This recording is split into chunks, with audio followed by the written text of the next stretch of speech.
Bonjour, bienvenue, ravi de vous retrouver pour cette édition du BIP Info avec à la une. Aujourd'hui, mercredi 10 avril, le Festival des Capables à Saint-Maur. Depuis hier, 200 personnes en situation de handicap se retrouvent en situation d'expression citoyenne, culturelle et artistique. 2 jours d'ateliers qui vont déboucher sur un spectacle final ce soir au Château des Planches. À la une également, aujourd'hui, la campagne contre le glyphosate. 71 volontaires de l'Indre se prêtent aujourd'hui et demain à un prélèvement d'urine. C'est sous contrôle d'huissier. Majorité d'entre eux porteront plainte par la suite. Daniel Després sera notre invité. Il est référent pour le Cher de cette campagne nationale d'analyse et de recherche. Il nous dira les enjeux de l'opération et les suites judiciaires qui seront engagées. Et puis nous irons à Lignières en Berry où Lydie Baron et Jean-Baptiste Prioul du groupe Léonard sont en résidence pour un nouveau spectacle qui va mélanger différents arts. C'est un rendez-vous toujours très attendu. Depuis hier, 200 jeunes et moins jeunes en situation de handicap se retrouvent pour être désormais en situation d'expression citoyenne, culturelle et artistique. Le Festival des Capables, c'est permettre à ces personnes de sortir de leur quotidien, de prouver qu'elles ont des capacités bien souvent étonnantes de création, une bouffée d'oxygène et une formidable expérience d'inclusion. Reportage Briec Cavalin. Pinceau à la main et penché sur son support, Jean-Charles est particulièrement concentré. Le Festival des Capables, c'est une première pour lui et il est venu de Brive-la-Gaillarde spécialement pour l'occasion. Il faut mettre les pinceaux, poser. Après, il faut faire exposer par les trucs. Je fais atelier, de peinture, des copies. Et des trucs à faire. J'ai dessiné le mariage, les châteaux forts. Et aussi j'ai fait le chant avec Julien et Patrick. On a été chanter Belle, le bossu de Notre-Dame de Paris. J'ai fait quelques ateliers hier. Et puis ça m'a bien plu. Et puis pareil aujourd'hui. Autour de 25 ateliers sur 2 jours, la 3e édition du rendez-vous a rassemblé 200 participants environ. Les mots d'ordre, c'était le partage avec les autres et montrer son savoir-faire.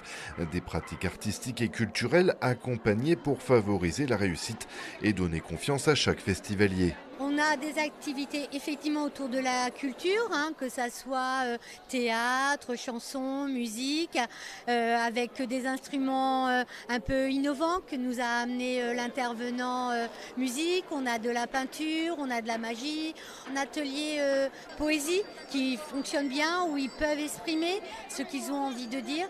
Et c'est vrai qu'il y a des poèmes qui ont été faits qui sont vraiment super. S'exprimer par l'esprit et par le corps, des activités pour franchir de nouvelles étapes, comme celle de monter sur scène.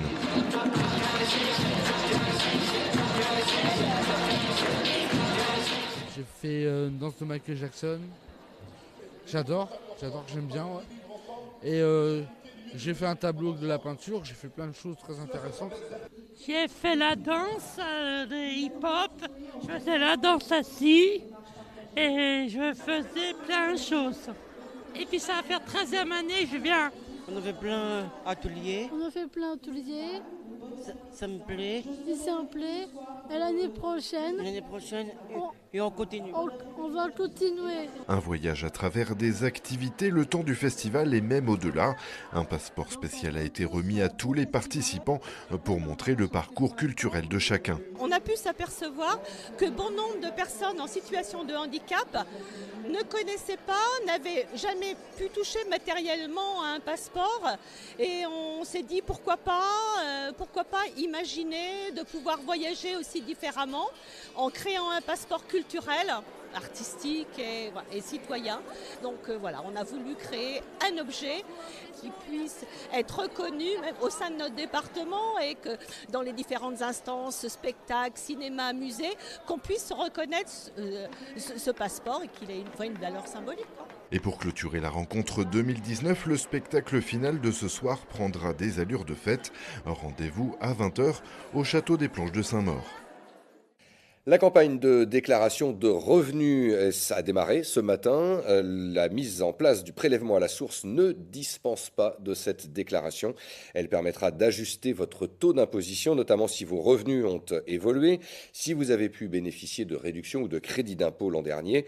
Le service est donc disponible. Vous avez jusqu'au 28 mai pour l'Indre pour cette déclaration en ligne et pour la déclaration papier, la date limite est fixée au 16 mai. 71 volontaires se prêtent aujourd'hui et demain à un prélèvement d'urine devant huissier. Cette campagne intitulée Glypho 36 consiste à rechercher la présence de glyphosate dans les urines et pouvoir par la suite porter plainte auprès du pôle santé publique du tribunal de grande instance de Paris. Une plainte pour mise en danger de la vie d'autrui, tromperie aggravée et atteinte à l'environnement. Déjà, 1450 plaintes ont été déposées en France.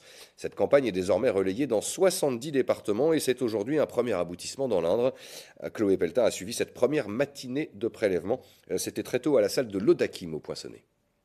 Ce matin à l'aube, une trentaine de volontaires sont venus faire une analyse d'urine pas comme les autres. Ces pisseuses et pisseurs cherchent à connaître leur taux de glyphosate et ils ont chacun leur raison de payer 85 € pour le savoir. Parce qu'on n'arrive pas à l'heure actuelle à faire prendre conscience qu'on est entouré et qu'on consomme un certain nombre de produits qui sont dangereux pour nos organismes, pour nous-mêmes, mais également pour nos enfants, petits-enfants. Et il est absolument impératif qu'on fasse prendre conscience de la dangerosité, notamment du glyphosate. Pour arrêter de mettre des herbicides partout et qu'il faut protéger l'environnement et que ça atteint tout le monde. Parce qu'il faut arrêter les pesticides, parce qu'il y avait des gens qui meurent de partout, de cancer et tout ça. Et je pense que les pesticides en sont pour quelque chose. Parce que les pesticides, c'est fait pour tuer les insectes, pour tuer les maladies. Donc on tue et on tue l'humain à travers. La société est un peu dans un virage et il est vraiment temps qu'on réfléchisse un peu à un autre mode de fonctionnement.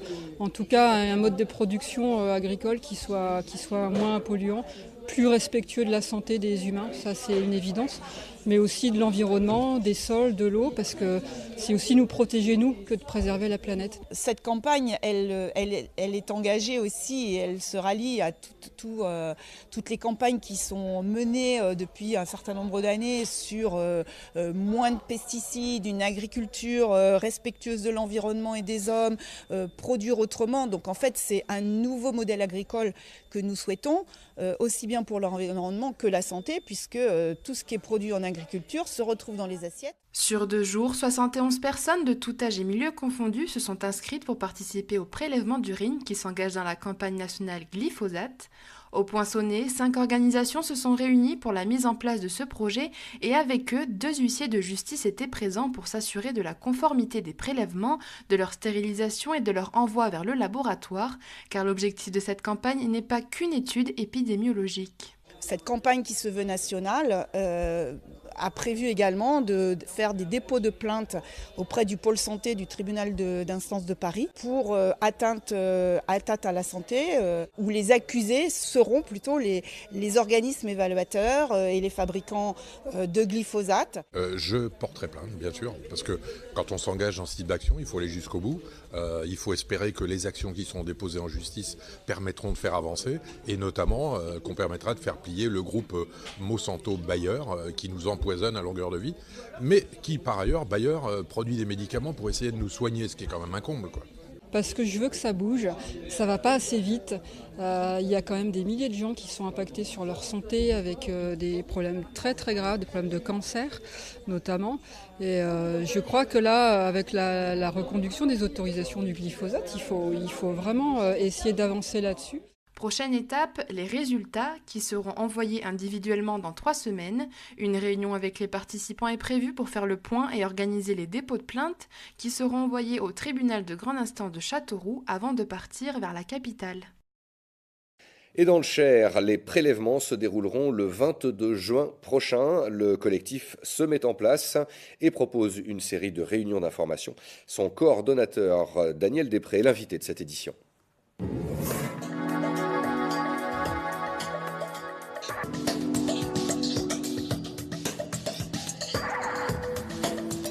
Bonjour Daniel Després, merci d'avoir accepté notre invitation. Alors qu'est-ce qui vous a incité, vous, personnellement, à vous lancer dans cette aventure et dans cette campagne ? Je suis très intéressé par tout ce qui est environnemental. Sur ma carte de visite, j'ai écrit notre santé dépend essentiellement de ce que l'on mange, de ce que l'on boit, de ce que l'on respire et de ce qui nous touche.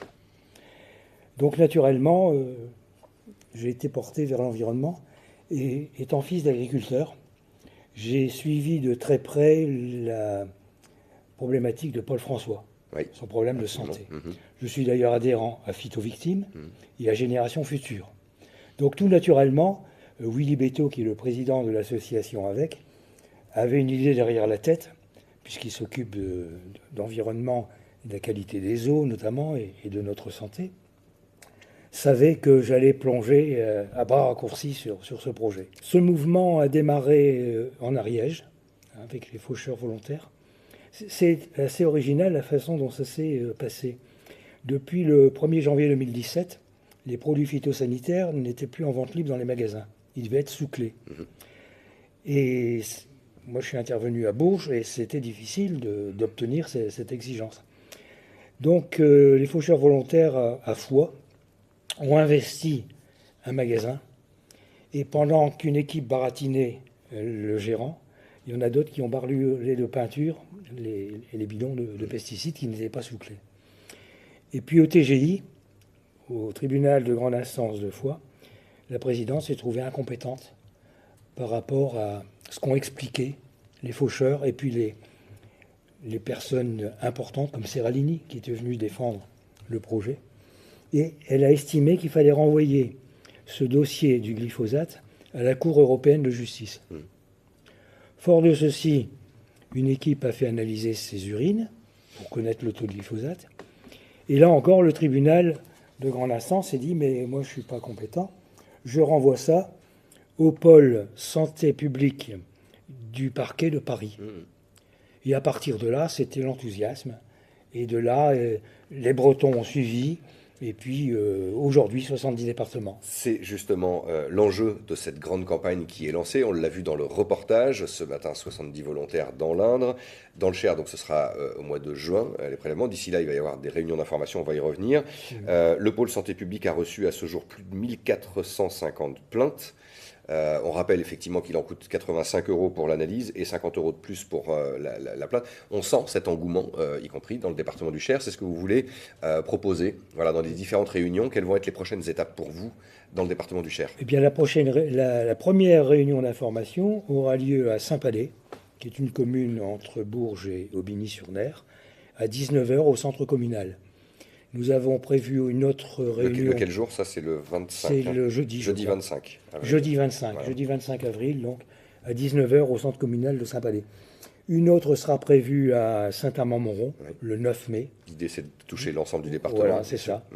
Et puis, il y aura une réunion pour collecter tous les documents courant fin mai ou début juin, de manière à libérer cette séquence de prélèvement avec toute paperasse qui pourrait faire perdurer l'opération. Alors, un maximum d'informations est à retrouver sur un site internet dont les coordonnées vont s'afficher évidemment sur votre écran. Donc, plus de 70 départements, vous l'avez vu, vous l'avez dit et expliqué. Et plus ça va, plus il y a d'autres initiatives qui sont mises en place. Peut-être bientôt, on espère que l'ensemble du département et du territoire français soit couvert. Ce serait génial. Ce serait génial, oui, il faut l'espérer, oui. Ce qui retient évidemment les gens, c'est le coût. Alors, certaines associations prennent le coût de la plainte et des frais de justice en charge et on fait appel aux dons. Nous faisons aussi appel aux dons, vous le verrez sur le site. In fine, qu'est-ce que vous en attendez de cette procédure judiciaire? Vers quoi pourrait-elle tendre pour qu'il y ait un véritable changement dans la société demain? Alors, l'idée est de faire bouger les lignes, c'est-à-dire de mettre au pied du mur les décideurs politiques, les fabricants et les organismes qui donnent l'autorisation de mise sur le marché, en portant plainte pour atteinte à l'intégrité des personnes, atteinte à l'environnement et tromperie aggravée. On ne reviendra pas sur ce qui a été fait, simplement maintenant on dit stop à l'utilisation aujourd'hui de tous ces produits dangereux. Essayer d'aller vers un zéro utilisation, ce qui est aujourd'hui utopique, mais on peut rêver, mais surtout que l'on change les pratiques. C'est-à-dire que l'on ne prenne plus pour argent comptant les analyses proposées par les fabricants. Le fabricant propose une analyse sur son principe actif. Mais le principe actif est toujours accompagné de coformulants ou d'adjuvants, comme on veut, qui permettent au principe actif de rester collé à la plante, empêcher le ruissellement par la pluie, faciliter la pénétration dans les cellules et persister dans le temps. Et sur ces adjuvants qui sont c'est le cocktail qui est nocif. Merci infiniment, Daniel Després, référent pour le chair de la campagne glyphosate, d'être venu nous voir aujourd'hui. Merci. C'était un plaisir. Merci. Santé toujours, ce sera demain la journée mondiale Parkinson. Le comité de l'Indre de l'association France Parkinson organise une journée d'information.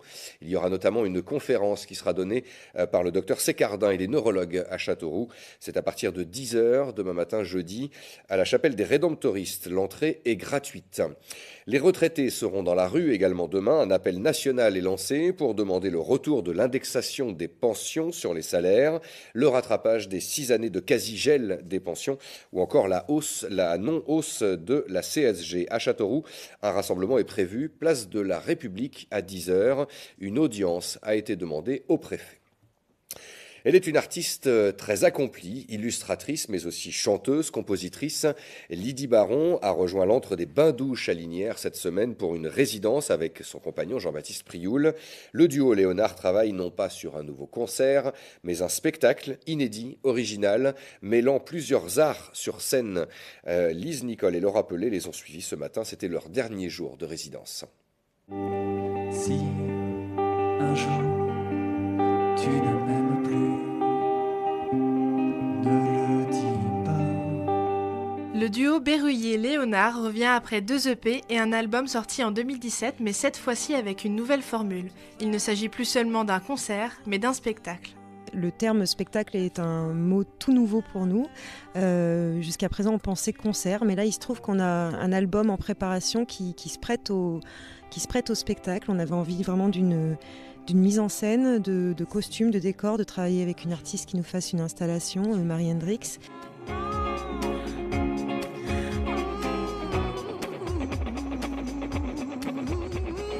Léonard vous invite donc dans sa yourte pour la soirée, avec une ambiance à la fois extravagante et chaleureuse, où s'alternent chansons disco-pop et ballades folk, un mélange équilibré d'énergie et de douceur. Ce côté intimiste, qui peut apparaître très personnel, on a eu d'un coup envie de le mettre dans une scénographie particulière, comme dans un écrin en fait. On s'est dit on ne peut pas chanter ça sur une scène dénudée, on ne peut pas arriver habillé comme on peut le faire dans des festivals, sous la lumière du jour et tout. Il va falloir quelque chose de particulier pour ces chansons-là. On l'a senti très fort dès qu'on a commencé à les composer. Après 2 autres résidences, dont une à l'ENSA de Bourges pour produire les décors et les costumes, à Lignières cette semaine, l'objectif était de travailler l'interaction avec le public. Le but de cette semaine, effectivement, c'était de confronter un peu le tout, de mettre tout en place, voir les déplacements, l'enchaînement des chansons et voir si tout tenait en place comme on l'avait imaginé en fait. Et aussi parce que le décor, enfin tout ce qui est à l'extérieur de la musique est quand même assez important. Donc d'un coup, de revenir à l'essentiel, au cœur, c'est-à-dire à la chanson, à l'interprétation, à ce qu'on raconte vraiment.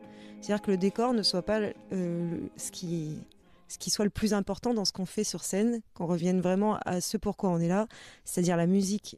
Énième surprise, la projection en direct de dessins éphémères de Lydie Baron.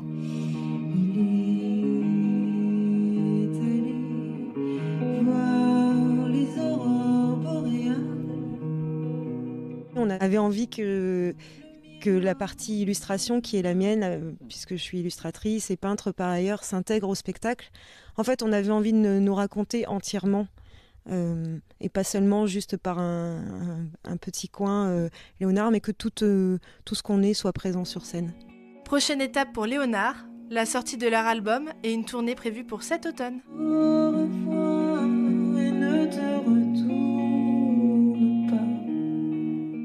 Et c'est la fin de cette édition. À suivre, Kaléidoscope, consacré justement à l'édition 2019 du festival L'Air du Temps à Lignières. 19h05, Nippon Bunka, l'actualité manga vue par Brieg Cavalin. Et puis 20h50, Renversant, votre magazine culturel régional consacré cette semaine au Printemps de Bourges qui s'ouvre dans une semaine tout pile. Très bonne soirée sur BIP TV. Merci de votre fidélité.